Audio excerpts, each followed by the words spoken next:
Martinez, did you provide testimony, Mr. Martinez? Followed by James Deibler.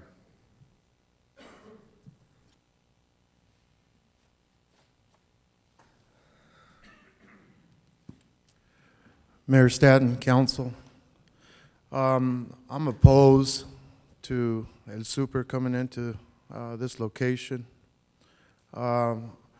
I'm retired from the Department of Corrections. I'm a graduate of Grand Canyon University. I've been in this community for many, many years. We're a progressive neighborhood right now with GCU. I'd like to see, if we're going to have a grocery store, I'd like to see a good grocery store go in there, something that we really would be proud and happy to have. Now, last night, I was eating at Pedro's Taco Villa on 20th Avenue in Camelback. It was almost 7 o'clock. It was about 6:37. There's a gentleman talked earlier about traffic there. I can tell you right now, traffic is congested on Camelback, and a lot of it is due to Grand Canyon University. But, you know, we're working on that. We're working with them, and it's progressing, and this neighborhood is seeing some things that we've never seen in our lives since we've lived there. Also, I don't know if there's been an traffic impact study done on this location, but I surely believe that one needs to be done. I'm also surprised, since I serve on the Alhambra School Board and have one current school board member on the Alhambra Village Planning Committee and a past member, that I wasn't even made aware that anything was going on with this location. But that's something I've been thinking about. But at any rate, I believe we need to take a closer look at this project. Thank you. Thank you very much, Mr. Martinez. By the way, Taco Villa is one of my favorite restaurants in town. Dollar tacos on Tuesdays. You're there on the right night. James Deibler is next, and then followed by Paul Ennis.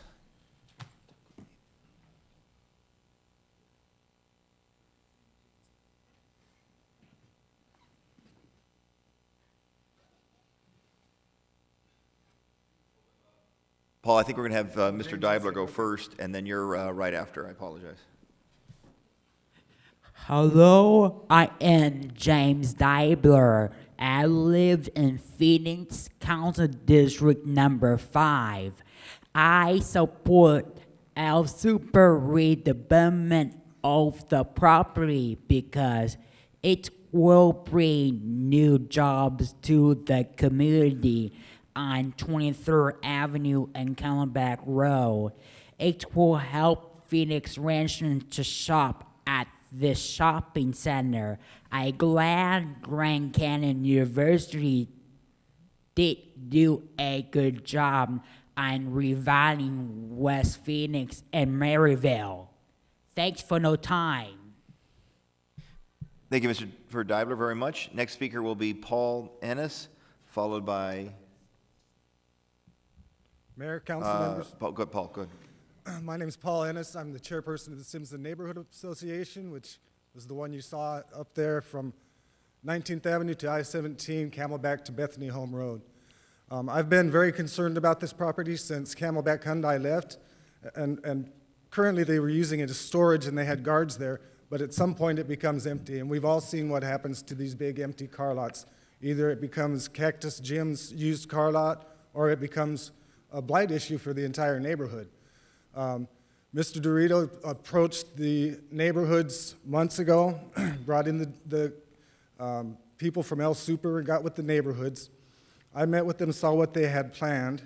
I took that information back to a full neighborhood meeting in Simpson neighborhood, explained it to the people, expecting at least one person to object, because there's always one person that objects to change in a neighborhood. And it was unanimous support from everyone at that meeting that this is something good for the neighborhood. If I didn't truly believe it was good for the neighborhood, I wouldn't have been here since 2:30 this afternoon, believe me. Also, when I sat on the Reinvent Phoenix Commission, this was exactly the kind of development that we envisioned going in along Camelback, where it brings in not only a supermarket, but restaurants and adds things that will bring people for townhouses, whatever. But this is the kind of development that we really had looked at. So I'm definitely in favor of it. Thank you very much. We lost his mic on that last, oh, we got to fix it, a battery? It's been a long meeting, we got to fix it, add a battery to the mic. But Paul, we got what you're saying. Thank you so much for your leadership in the neighborhood and your testimony here today. As we change the battery real quick in the microphone, let's see. I'm not sure who is donating time to who. I think Randy Roberts, you're the speaker, and then you have Hillary Key donating time to you. That's correct. Okay, please come forward. As soon as we get these mics all up and going, we'll have you speak. Yeah.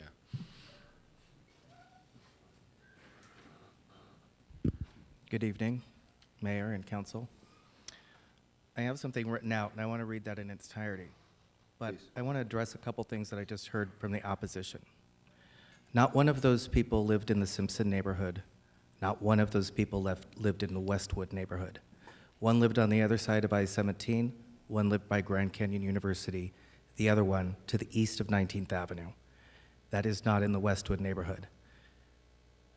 We had, going through our neighborhood, professional canvassers. We had mailers coming into our neighborhood that on that front said, don't allow more traffic into our neighborhood. Well, I am the president of the Westwood Community Association, and it is my neighborhood, and we didn't pay for those flyers. We didn't pay for those canvassers, unless there's a bank account for Westwood that I don't know about. So someone professionally paid from outside of Westwood and outside of Simpson a lot of money to get these people to come in and canvass the neighborhoods and try and create confusion by disseminating lies with a false identity. Who those people are is beyond me, but that's what I see here today. So I'm going to read now what I have written. Thank you. I am here today representing the Westwood Community Association in support of removing the special use permit at 2211 West Camelback for the car dealership to allow redevelopment as a grocery store. The city created many problems for the Westwood community in the 70s. The repercussions of those problems are still evident today. One of the problems to this day is the fact that the city devoted large sections of Westwood to multifamily housing with no thought of the potential problems of having such a large population in one small space. The area in Westwood along 23rd Avenue is the most densely populated area in the city. It is odd, at that time, when they were creating a huge population in one concentrated area, they also put in a car dealership. Seems a little odd since dense population usually means people that can't afford cars and will need to walk to a grocery store. There are two grocery stores that serve Westwood primarily, Food City at 19th Avenue and Indian School, which was built in 1990, and Fry's at 7th Avenue and Camelback, which was built in 1989. A grocery store was built at 17th Avenue and Camelback in 1985, but is no longer there. So from the time the car dealership was built in 1974 until 1985, the large population of Westwood could buy a Buick in their neighborhood, but not groceries. To this day, the people of Westwood still must leave their neighborhood in order to buy groceries. Even though the Food City is formally in Westwood, it is separated by the canal and there is no ability to access the Food City from the neighborhood. And it is time for the city to remove the special use permit to the car dealership to allow redevelopment in Westwood and put a grocery store where there should have been one to begin with. I still don't understand the logic of creating a huge population center and not providing any kind of support businesses for that population. After all, a car dealership does nothing to enhance the look of or provide any necessary services to the neighborhood. The coming of the light rail gives further rise as to why this is better suited as a grocery store and not a car lot. Light rail will be better used if it allows people to have access to everyday items. Purchasing a car is not something people will be using the light rail for. Further, this redevelopment fits nicely with the city's plan to gentrify the areas along the light rail. There has not been a new car dealership in Phoenix in many years. Most have relocated to the East Camelback Road. The lot on 23rd Avenue in Camelback is so far removed from the automobile corridor on East Camelback as to never be used as a car dealership again. A grocery store is actually a C1 zoning development, which will serve the surrounding area much better than any C2 zoning allowance. Westwood feels a grocery store will serve the large population much better than a mortuary, another bar, a bingo hall, a pool hall, or a pawn shop. The opposition to this downzoning does not come from within our neighborhood and have used false identity and disseminated lies in order to fulfill a political agenda. We in Westwood are infuriated at the fact that the opposition wants our neighborhood to suffer so they can advance whatever political agenda they have. Be it a competitor or a union, they should be ashamed of themselves for putting their views above our needs. I want it to be clear that this opposition is not in any way coming from Westwood nor its residents. The opposition wants to cite traffic as a primary concern even though they don't live in the neighborhood. In fact, and as a coincidence, Westwood recently had a traffic study done by the city in order to curb the speed and volume of the traffic through Westwood. This is the opportune time for a grocery store to be built in Westwood, as we have a very cooperative and forward-thinking developer, and we can integrate the shopping center traffic into our overall Thank you. plan for traffic control. Thank you very much, Mr. Roberts. We run out of time. We got 3 or 4 zoning items tonight. I give you a little extra time because you are president of the association. We do appreciate that, but you can finish up, please. Oh. Just please, get rid of the car dealership. All right, thank you very much. I don't think I have any other cards on this item. Mr. Withy, I did give you the opportunity if you wanted to rebut very shortly, and then we'll see if Councilman has a motion. Mr. Withy. Yeah, I'll try to be brief. You know, after hearing testimony from those opposed, none of which would lived in the Westwood or the Simpson Neighborhood Association, and after listening to Randy and Paul, that are both presidents of those HOAs, I think it's obvious what the two neighborhoods want. The truth is, we don't know for certain who all the tenants and users are going to be in this shopping center. But I do submit to you that the folks that have spoken opposition have ulterior motives. They're not from the neighborhood. I know they have not been part of the process, and I submit that those motives are not related to land use, or not, in my opinion, what is best for this neighborhood.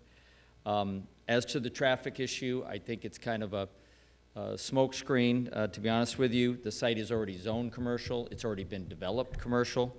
I think Randy's right. I think the city did look at the numbers back there. But we also, you know, did have a traffic consultant looked at it. They've confirmed that, you know, 92% of our trips come off Camelback. We think like 5% would come from 22nd or 23rd Avenue.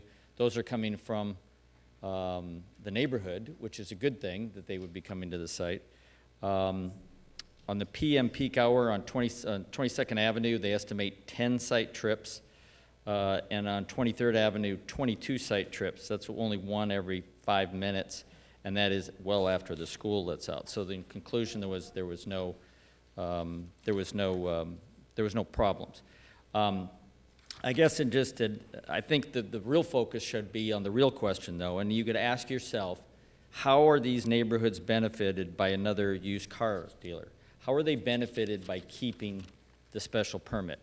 If this special permit's not approved, I think it would send a horrible message to these neighborhood. Again, there are 3 options for this site. I think the neighbors deserve a brand-new multi-million-dollar shopping center, not a vacant lot or a car dealer. And if we're successful, you know, I hope others will invest also. The first one always takes the risk. And if we just want the opportunity to take that risk, we're betting on ourselves, we're betting on the neighborhoods. If we are successful, hopefully this will lead to other new development in this area and other redevelopment in this area, which, as you know, is desperately needed. So, Thank you very much, Mr. Withy. thank you. I appreciate it. Any questions for Mr. Withy or any of the other individuals who spoke? All right, with that, I'll turn it over to Councilwoman Pastor. The case is in her district. Alan, I have a question. Okay, I have several questions. What I'm voting on tonight, and everybody's voting on, is lifting a special permit. Mayor, Councilwoman Pastor, that is correct. Okay, and lifting it from an auto dealership permit or use to now it's already commercial. Correct. Okay, so that's all it is. It's just removing that special permit because it only is meant for an auto dealership right now. It's commercial as it is right now. Yeah. Correct, Mayor, Councilwoman Pastor. The existing zoning on the site is C2. In the construct of the zoning ordinance, in order to do auto sales, you have to ask for additional council approval to have that greater intensity of use, which is a special permit. Okay. The action before you tonight is only to remove that greater intensity use and allow the underlying C2 rights that the property has today. Okay. So my understanding also is that special permits normally don't go through us, but because this is a permit that was placed, I don't know, 20 years ago? I don't know how long ago, that's why it's in front of us. Mayor, Councilwoman Pastor, the way special permits were done in the past required them to come back to the council for these types of removals. How they have been done, they're done today and have been for a number of years, is to allow the over and above use and the underlying uses. So council doesn't have to have what amounts to a more administrative type hearing, because the reality is, in most zoning cases that you see before you, an applicant is asking for additional rights they don't have. In this case, it's a public hearing to get rid of a right to go back to their rights they already have. So they already have the rights to be commercial. Correct. Okay. I do know that at one point, there was an ask to purchase that property under the auto dealer special permit, but the people that own the land or the property weren't willing to sell because they wanted to keep their property. And so I understand that. There was some interest in the property, and he wasn't willing to sell. And so I know that was explored. The other item is, can I put a stipulation on my motion? Mayor, Councilwoman Pastor, because it's a special permit removal, you cannot add stipulations to it, again, because they have the rights to C2, so you can't stipulate to that. However, the applicant can agree to some further follow-up if that's something you'd like to do as part of your motion. I would like to do that. So should I do the motion and then?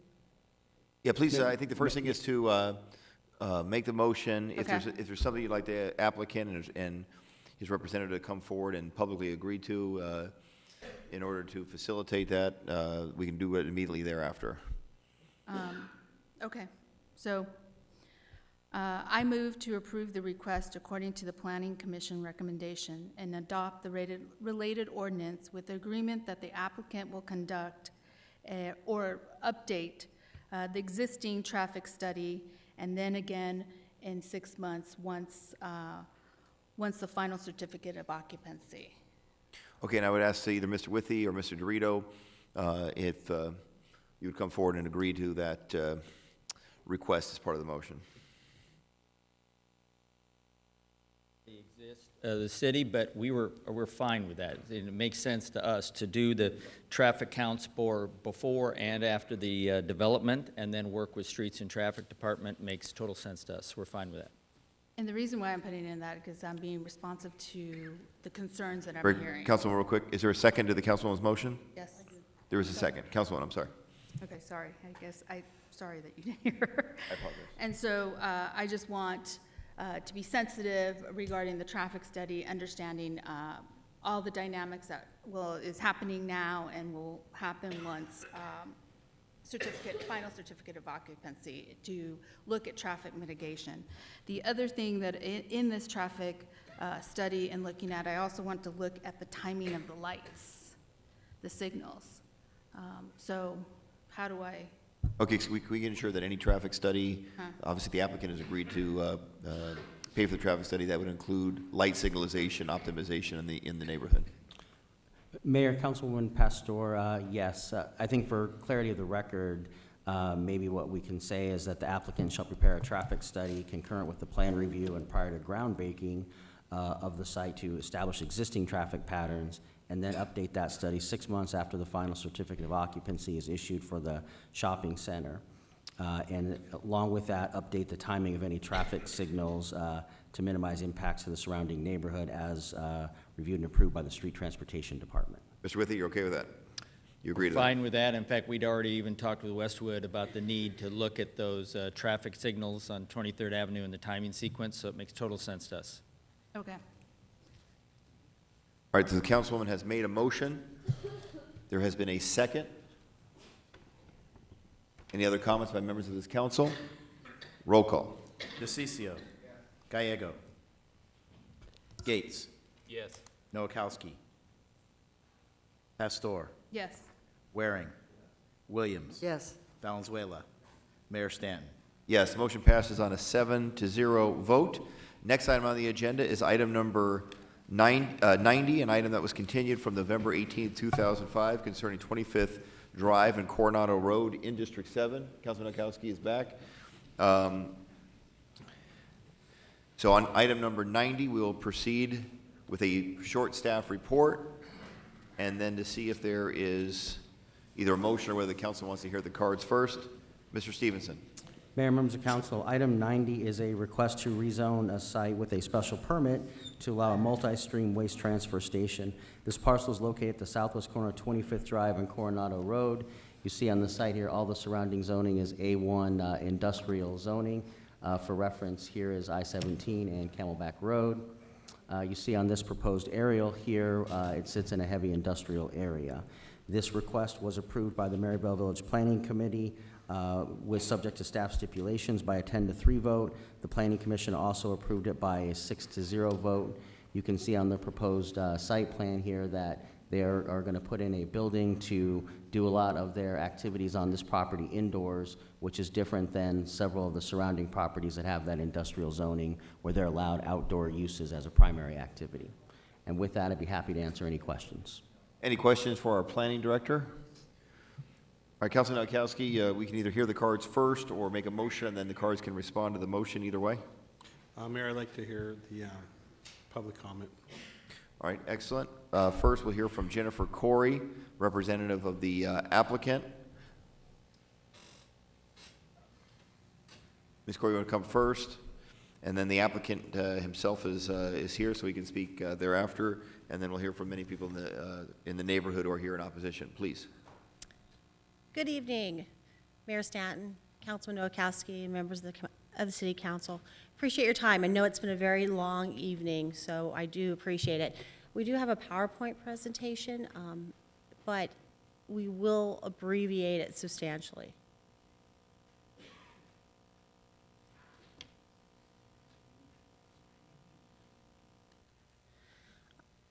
After my comments, I'm going to have Curbside Recycling come up. They'd like to talk to a little bit.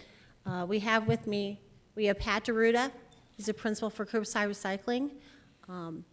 So I'll skip through this here. As you can see, as Mr. Stevenson is saying, this is a heavy industrial area.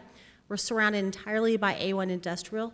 We do not have any street frontage onto McDowell or on the I-17 freeway. We're set back. And the lot is currently used as a trash hauling operation right now for curbside, and they've been there for several years. This aerial is kind of a zoomed out photo, and it shows our parcel in red, and as you can see, it's right in the middle of the industrial area. If you look to the far east and if you look to the far west, there are some residential areas, but they are very far removed from this parcel. We're talking greater than a mile to the east and nearly as far to the west. There has been some opposition to this project that's kind of come late in the game, and they probably will speak here, but I want to point out that none of the residents that we've heard in opposition to the project live in close proximity to the project. The general plan shows this is industrial, and a really interesting part of the new rewrite for the general plan is there's a whole section about transfer stations. Essentially, the city wants to encourage transfer stations, and they recognize that they're a good thing. By putting a transfer station in the middle of town, you essentially don't need to have a landfill in close proximity. So the question is, what is a transfer station? A transfer station is merely carpooling for trash. It's a very simple building, and the way it works is the route trucks come, they dump their load, it's immediately transferred to the trailer truck, and it goes immediately out to the landfill. This transfer station is merely a municipal waste. It is not a material recovery, which means a recycling center. There's no composting, there's no hazardous waste, and more importantly, there's no other A1 uses happening on the property. The impetus of the application is Curbside recently was awarded the contract for Sky Harbor Airport. They also have commercial operations, so the facility is merely to service both the Sky Harbor, their commercial contracts, and they also envision public use of the facilities from construction contractors, landscapers, and the public. This is a very small facility. It's only 13,000 square feet, In comparison, the Phoenix facilities and the 27th Avenue are 10 times, if not more, larger than this facility. We've already looked at the development proposal, but as you can see, it's strictly limited to the east side of the property. The west side will remain part of Curbside's operation. They've got their administrative buildings and their maintenance facilities there. An important part of this is we have the existing A1 zoning, so we're not asking for a new zoning category. We're only asking for a special permit. And what's unique to this is by approving the SP, we are actually capping the allowed uses to only this SP use. So the underlining uses that are very obtrusive in the neighborhood, the open storage, the salvage lots, the meat packing plants, the welding yards, the asphalt plants that have plagued the Encano district further to the east, those uses are no longer allowed on this property. Entrance to the property is going to be on the east side, and you can see right now it is a target of graffiti. One of the nice benefits of happening in this project is it will open it up to, this hidden area will now become a very public space, which will discourage graffiti, and there'll be a lot of landscaping. This is some photos of the area. The one letter of opposition that we have seen, and it talks about some uses over on 19th Avenue, which again are over a mile away from this, and it's an open storage yard and petroleum, a petroleum asphalt place that's on 19th Avenue. You can also see photos of Champion Recycling, which is to the northwest of us. We are not proposing any of these uses. We are only proposing an indoor transfer station. We will be doing landscaping along the east side adjacent to the transfer station. And most importantly, the neighbors have talked about the fact that they don't want a place that smells. We entirely agree. Our facility will be equipped with a fogging system. For lack of a better term, I like to call it an industrial strength Febreze. And what it actually does is it eliminates the odor. It doesn't hide it, it doesn't mask it, it actually gets rid of the smell. It's very, very effective. We have done extensive neighborhood outreach. We held a neighborhood meeting that no one showed up. We had support from the village, a 10-3 support, and the 3 votes against us were merely because they agreed with us that they didn't want our existing galvanized fence to go away. After we found out that there may be some opposition, and again, that opposition was on the other side of the freeway, very far away from this, we held another neighborhood meeting and only 2 people attended. We've also held 2 small neighborhood group meetings at the request. We have notified a grand total of 92 parties, I believe 44 neighborhood associations, and other than the opposition from the distance, we have not had really any other opposition. There's a lot of community benefits to this. And I've got them outlined here, but essentially the more collection trucks you can take off the road, the better for the community. It's better for your roads, they're not loud, you prevent illegal dumping, and they serve as convenience for the surrounding neighborhoods. Staff has imposed some stipulations.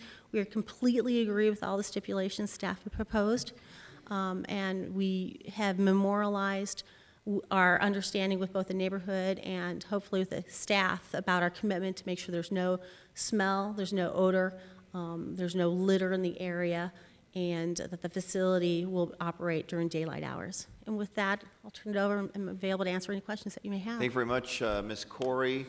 Mr. Deruta, did you have something you wanted to add to that? She gave a very, very thorough report there at a very late hour.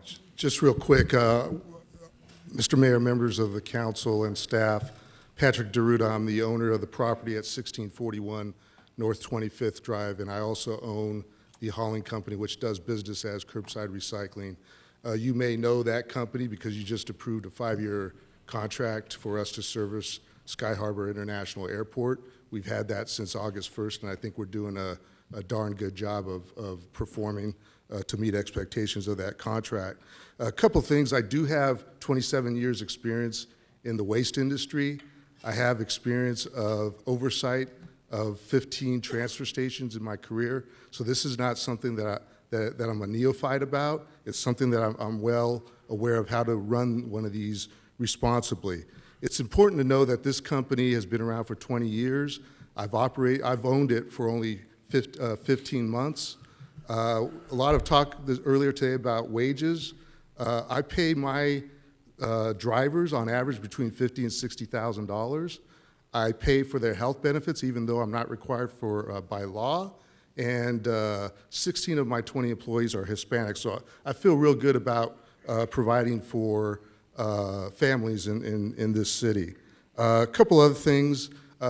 This city encourages their staff to do business with small businesses and minority-owned businesses. I'm certified by the City of Phoenix as a disadvantaged business enterprise and also as a small business enterprise. So I think that's important to note. Lastly, I just want to say appreciate Jennifer Corey's work as my consultant with zoning strategies. She's done a great job working with the community and with staff, and I'm proud to say we're proposing a great project for this community. Thank you very much. All right, thank you very much. Ms. Gigi George would like to provide testimony. She's marked as opposed to the item. Ms. George, good to see you. Thank you, Mayor Stanton. I know I have a time frame here, but I also have an idea I want to share with the entire council. My name is Gigi George. I live at 1102 West Palm Lane, and we were educated today about the need for the card. And my suggestion that I'll take just a few moments of my time to share is that I read Vice Mayor Valenzuela's thing that the city posts on galvanizing that's going to be in the warehouse district.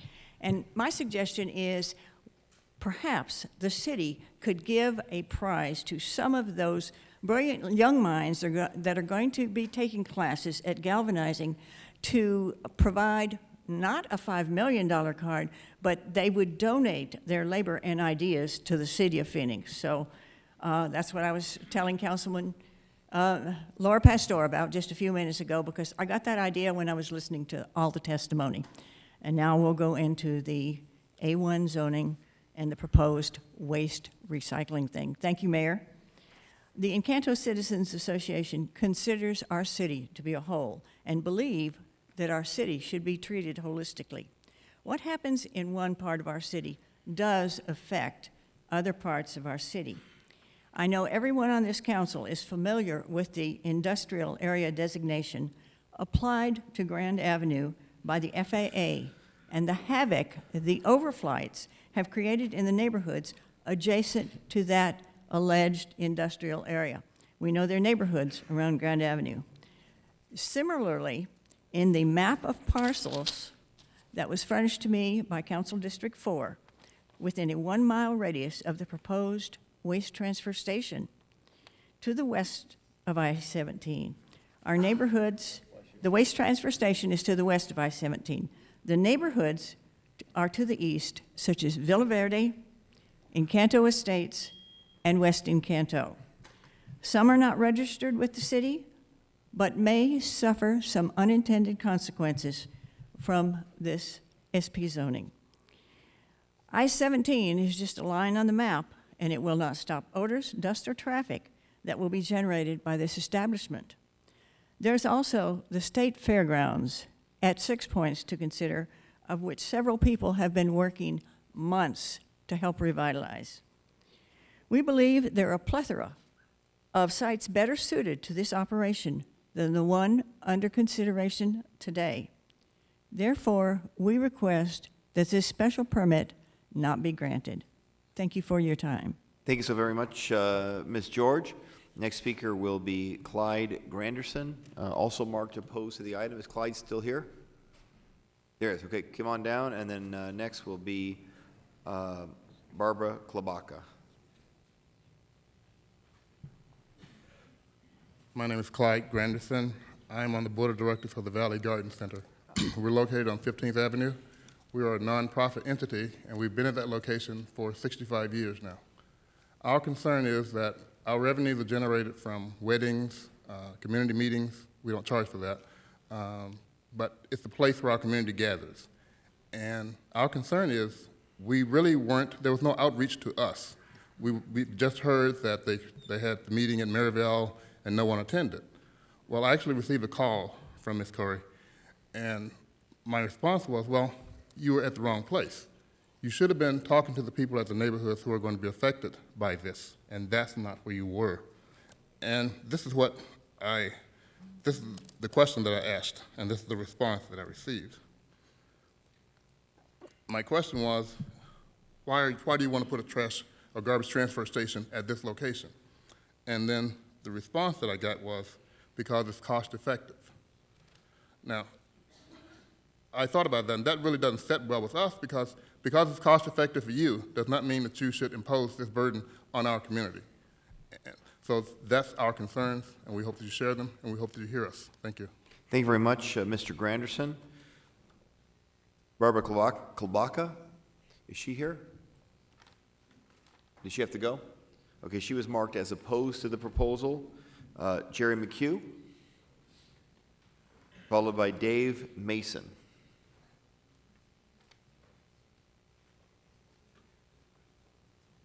Mayor Stanton, council members, my name is Jerry McHugh. I live at 2201 North Laurel Avenue in the Fairview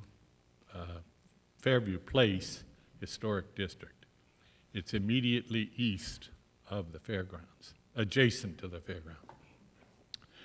I've lived in my house there for 53 years, and I don't propose, given the hour and the afternoon, I won't go through each one of those 53 years. But I do want to cite two portions of it that I think are very important. In 1969, they put the Interstate Freeway 10 right through those neighborhoods. And it was 20 years before they finalized the project.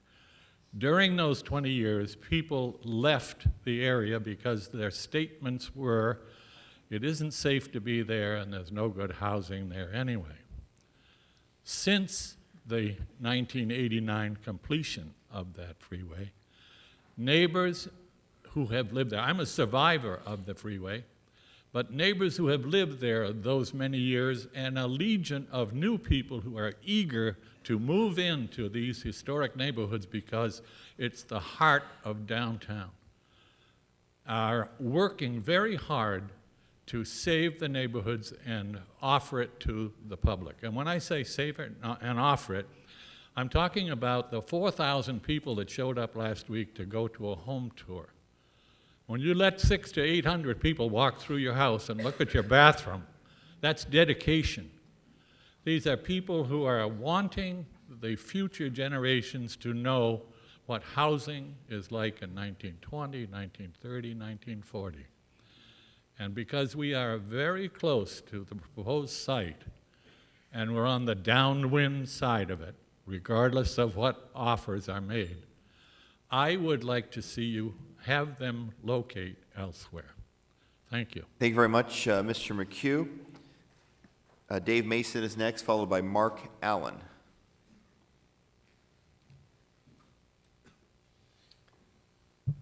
Good evening again, Mr. Mayor and the council.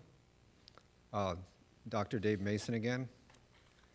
I'm opposed to this transfer station, not 100% opposed. I see issues I like their presentation, but they discuss their misting system to control odors and stuff. So what are they going to do with the water? We just got rid of I have a property over on Holly. It's part of my grandmother's estate, the Gomar estate. And we just got rid of an acid issue with the battery plant that was at McDowell and I-17. And so we're going to trade that EPA issue for another possible EPA issue down the road. And the city of Phoenix has issues with the EPA still being mitigated concerning the wastewater treatment system, the sewer system, and other EPA issues in the city. So why do we need to create more trash transfer stations in the core of the city? And they mentioned that one of their contracts is with Sky Harbor. Down on Buckeye, there's a lot more suited locations to put this facility, so why did they have to put it in this industrial area? The city's trying to clean this industrial area up, and now they want to put more trash there? You know, to me, this doesn't make sense. So I think it should be revisited. And that's my stance. Thank you. Next speaker is Mark Allen, in favor. Good evening, Council, and I guess Stanton Mayor that's left the room for a minute. My name is Mark Allen. I own a small recycling and waste disposal company. I'm here to support the approval of a special use permit to build a transfer station at 25th Drive in Coronado. As a small business owner in the waste industry, it's crucial to have competitive disposal outlets.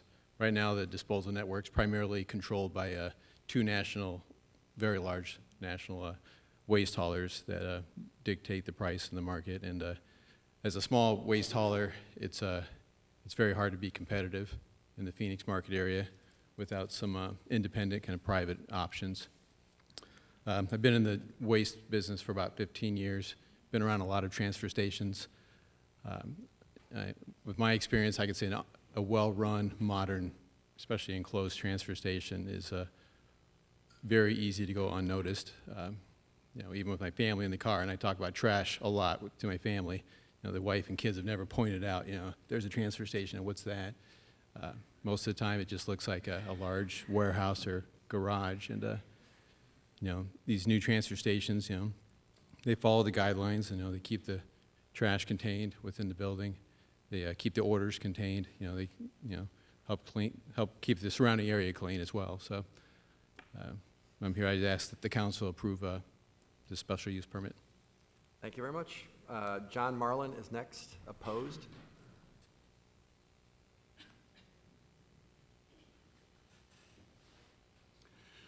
Good evening, council members. My name is John Moran. I live at 340 North 21st Avenue. I am 66 years old, 67. I've lived there 67 years in that same location. I love that neighborhood, it's St. Matthew's neighborhood. It's across the street from St. Matthew's Church. I'm almost exactly a mile south of the location they want to put in. I've seen it go from a good neighborhood to a bad one into the 70s and bad in the 80s, and back in the 90s I started getting involved, and it started turning around, and it's getting a lot better, and it's very nice now compared to what it used to be. I only try to do the right thing, and I just think it makes common sense not to put a waste transfer station in the middle of Phoenix, in our great city.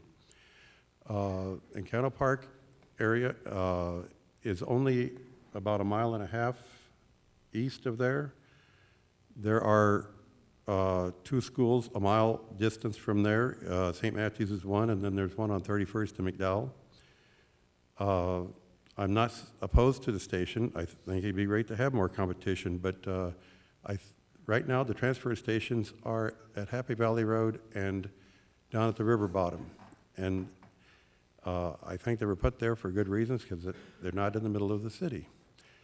I honestly think that none of you council members would want this within a mile or less of your house. And that's about all I can say on it. I just hope you do the right thing on it. Thank you very much. Thank you very much. Next is Ginger Maddox, who is opposed.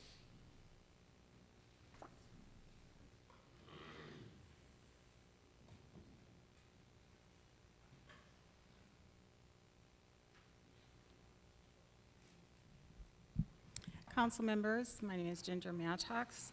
I am a resident of FQ Story. I'm also a member of the steering committee and have recently been appointed lead on environmental and pollution issues, and mainly because of my successful negotiation with Paramount Asphalt. They installed $1.5 million retro thermal oxidizer that they didn't have to install, but because of the pollution that was going across our neighborhood, they became good business citizens. I'm now also working with Liberty Iron and Metal, who is a metal recycler across the street from them. So when this project came up, I was asked to participate. And I think the most important thing to understand about recycling is most of us really don't know a lot about the process. So as you know from my experience with the FAA and NextGen, I am the researcher. So I delved into the internet to find as much information as I could, and I created a 5-page document that talks about what makes a good transfer station. I won't bore you with this, but I will give you the crayon version. Building and landscaping design are extremely important to successful planning of a transfer station, especially in an urban area. Handling garbage causes problems. Solid waste contains dust. Dust is aggravated during waste unloading and transfer. Transfer stations are noisy, dust creators. They produce odor. If certain building designs are not followed or maintained after construction. Construction design plays a huge role and should include wall and ceiling ventilation that carry the pollution high above the ground. Water misting systems can be designed to trigger when large amounts of dust are activated and the nozzles begin to fog. Odor control is important but requires more than a deodorant mist system. It requires that the floor is sloped so that you do not have standing water. Areas should be free from nooks and crannies, and the tipping floor should be cleaned daily and no longer than a 24-hour transfer period of a load. To reduce noise, all building site equipment should have mufflers, and inclines into and departing the building should be minimal to reduce low-gear engine truck noise. The ideal building would be enclosed and allow all maneuvering to be within the building. The building should face away from the prevailing wind and nearby neighbors. The hours of operation should be limited to normal working hours, and a buffer zone should be created. Fire suppressant is an important element to be considered, from portable fire extinguishers to standpipes, hose stations, and fire hydrants. Fixed sprinkler suppression systems are also important. I know nothing about this building plan. I have asked for specs on the equipment that is going to be used, and they were not produced. I would like to have a field trip to an existing transfer station. So until I know and understand what the issues are at a transfer station, I am opposed to this application. Thank you very much for your testimony. Steve Dreisenson is the next speaker.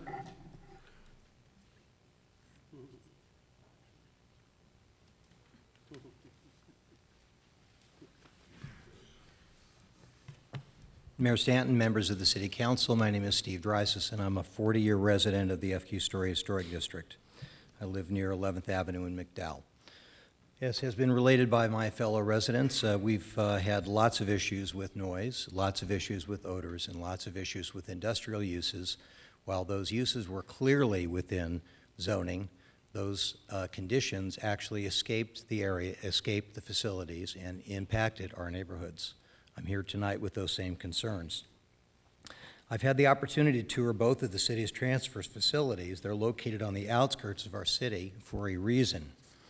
I shared with you via email this photograph of the transfer facility at Lower Buckeye Road. It is very similar to what we see in the Happy Valley facility. I am concerned that these conditions will prevail in an industrial site that, while on the site is commercial, the impacts will escape the facility and also impact our neighborhoods. I want to speak very briefly to the process. A lot has been made about the public outreach and the meetings that were not attended by the applicant. I'll read exactly why we're here. Through a quirk in the village planning boundaries and a lack of earlier notification, we as neighborhoods that could easily be impacted were not able to participate in the hearing review process prior to today. For this reason, I believe the City Manager's Office, the Maryvale VPC, and the Planning Commission did not have the benefit of the negative experience of our close-in neighborhoods have had with other industrial businesses west of us while weighing the wisdom of granting this request. We're here tonight to see that that process is improved. By quirk of a boundary, our village was not notified. We were not notified. We only found out about this very late in the game. So I urge a change in that process, and I think real questions still remain. So as of what I know today, I would urge you to deny this application. Thank you for your time. Thank you very much, Mr. Dreisenson. That's all the cards I have for this item. I do want to note that Mr. Paul Barnes was here earlier and did want to also oppose the case in support of the Historic Neighborhoods Coalition. We do not have a motion on the table, my understanding, at this time? Correct? If I remember, it was a lot to, okay. So this is in Councilman Nowakowski's district, but it's very close to District 4, so it's kind of a shared area is my understanding. But Councilman Nowakowski, did you have a motion or comments you'd like to make? Yeah, I'd like to make some comments first, then make a motion. Mayor, back in November 18th, we continued this because of the outcry of the community wanting more time to sit down with the applicant and to basically try to work things out. During that time, they've had a meeting with the community where only 2 individuals showed up. And then I asked them to please walk the neighborhood. And I actually went out there this weekend and drove the site itself, and I actually walked the neighborhood and asked, knocked on several doors, and only 2 individuals answered. And basically, they weren't really concerned about the site itself.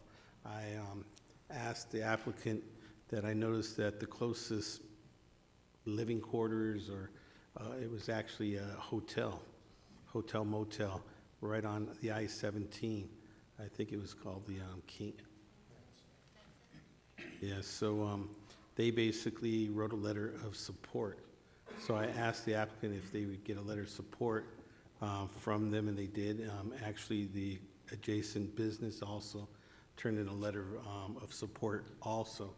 So I have some concerns, and I want to read into the record a part of my motion is that if the special use permit that we use the property shall be limited only to multi-streaming solid waste transfer station as described in the zoning applicant on file with the planning department. All waste except shall conform to the city's solid waste definition and would not contain any non-hazardous industry waste.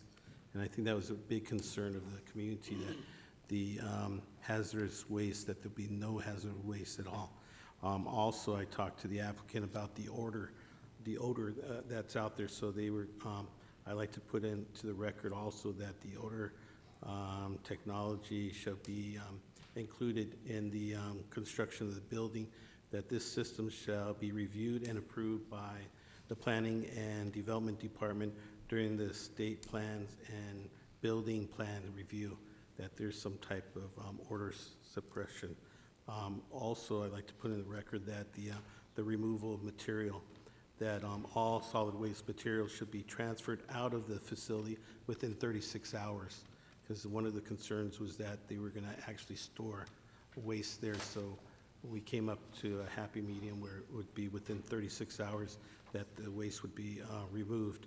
Then also, one of the biggest complaints that we had was that compost of green waste, the smell from that. So they agreed to have no compost of green waste shall be on the site, and also the litter that would be blown away through winds and stuff into the neighborhood, that they would actually have litter patrol personnel who would be assigned to tasks of the maintenance and pickup of wind-blown and loose materials on the site. Also, the noise, all transfer of solid waste shall operate indoors within the transferred building. Transfer stations shall only accept waste between the hours of 6 a.m. to 6 p.m.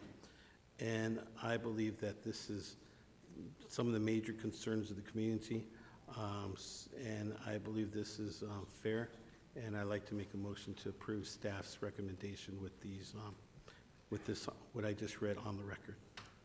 Okay, so I assume the motion is to approve the Planning Commission's recommendation to adopt the related ordinance with those additional requirements as the councilman just read. Is there a second on the councilman's motion? Are there any comments by members of this council? Councilman Pastor? So this has been an interesting process for me because the way the district is cut is that where the industrial area, it's in this box, and then all around it are all the neighborhoods in District 4. And so I have huge concerns about that. and the fact that in that area, it's a lower income area, and that I'm not sure how all those neighborhoods were invited in the Isaac area, but because of that, and it impacts a lot of the District 4, I will not be supporting this. All right, thank you, Councilwoman. Councilman Nowakowski? Mayor, I had the same concerns, so I believe they have a letter of support from a board member of the Isaac School District and also the Boys and Girls Club of that neighborhood where most of the people actually use as a community center come together, if that's correct or not. Okay, do we have a letter? That is correct. And actually, I'll pass out to you. We do have a support letter from Evelyn Shapiro. Unfortunately, she's from the Isaac School District. Unfortunately, she just got out of surgery, so she was unable to attend. Okay, if you have a letter, City Clerk will take that so we have a chance to review it. It's an Absolutely. important letter for us to review in advance of any vote on this matter.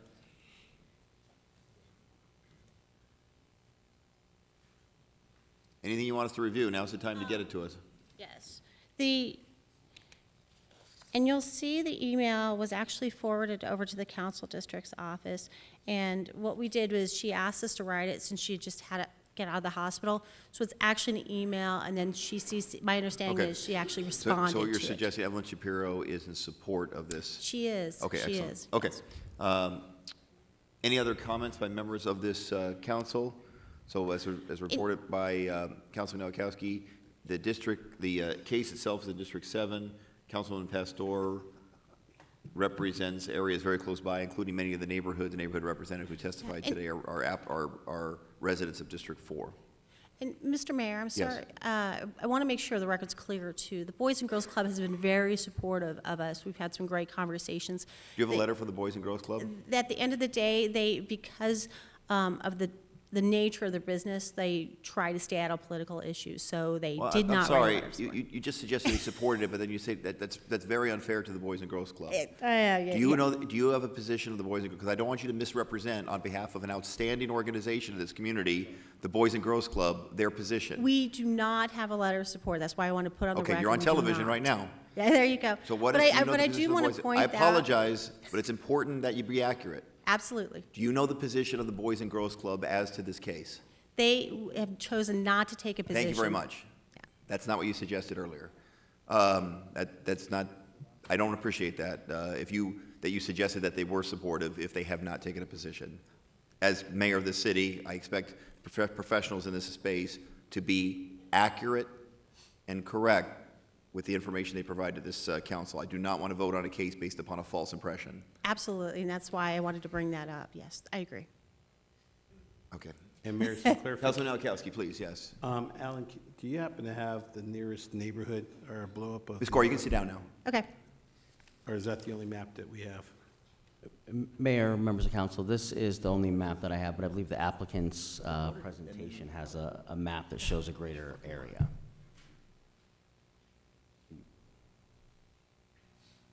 Let me see if we have another map. And do you have a map, an aerial?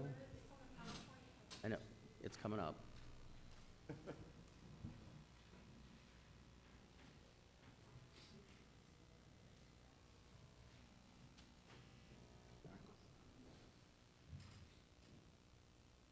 Well, the other thing is, I think it's really important to identify where it's at and the nearest housing from that.